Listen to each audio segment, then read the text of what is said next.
And now today, onto the business of the news here, an urgent new warning on Iran's nuclear threat. As we continue this hour of America Live, I'm Martha McCallum, in for Megyn Kelly. This weekend, Israel's prime minister put Iran's nuclear program squarely back in the spotlight. He called on the Obama administration to take a more aggressive action against Iran, including the possibility of military strikes. They're getting closer and closer to the bomb, and they have to be told in no uncertain terms that will not be allowed to happen. I think it's important to understand that we cannot allow it to happen. Our clocks are ticking at a different pace. We're closer than the United States. We're more vulnerable.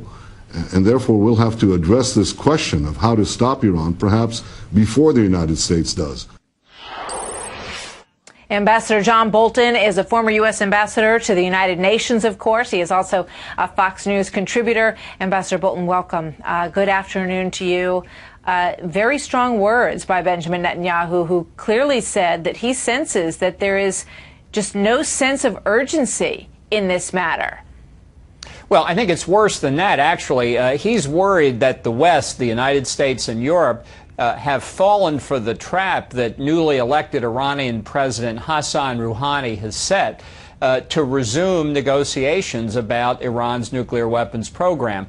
For 10 years, Iran has used negotiations to buy time that was critical to overcome the many scientific and technological hurdles that have to be overcome to have a deliverable nuclear weapon. Rouhani himself 10 years ago was Iran's chief nuclear negotiator, and he boasted after he left that job about how he had basically suckered Europe and the United States into negotiating while Iran made progress. I think he's got the same thing in mind, and I think Netanyahu is worried that the West will fall for it and Iran will just go even further than they are now toward that nuclear capability.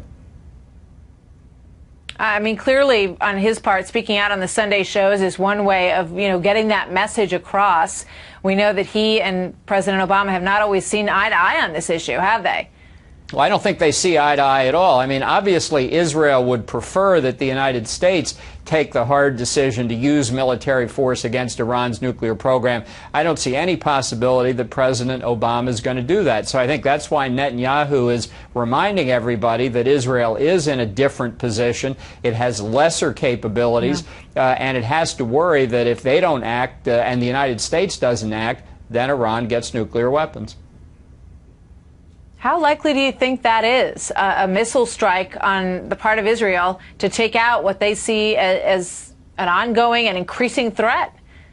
Well, I think it would be something in addition to or other than a missile strike. Look, Israel twice before in its history has struck preemptively against nuclear weapons programs in hostile states. In 1981 against Saddam Hussein, and in September of 2007 against a North Korean-built reactor in Syria. So this would be the third time, and I think they see nuclear weapons in the hands of the Iranian regime as an existential threat to Israel itself, and so that's a powerful motivating factor. How much coordination is there, or how clear can we be on how far along they are in this process? It seems that we get conflicting signals every year. Is it further along than anybody believes, do you think? Well, I think our intelligence is obviously imperfect. I think if we've learned anything about intelligence in the last 10 years, it's that we ought to have a sense of humility about how certain our information is. But let me be clear, Iran is not racing to the finish line to build one nuclear weapon. They are building a broad and deep capability that will allow them to produce dozens and dozens of nuclear weapons when they determine they want to cross that finish line. And I think that's why Netanyahu is especially worried. If you're waiting for the very last step before Iran gets nuclear weapons, they're not at the point where they think they need to do that. And that's what concerns Israel.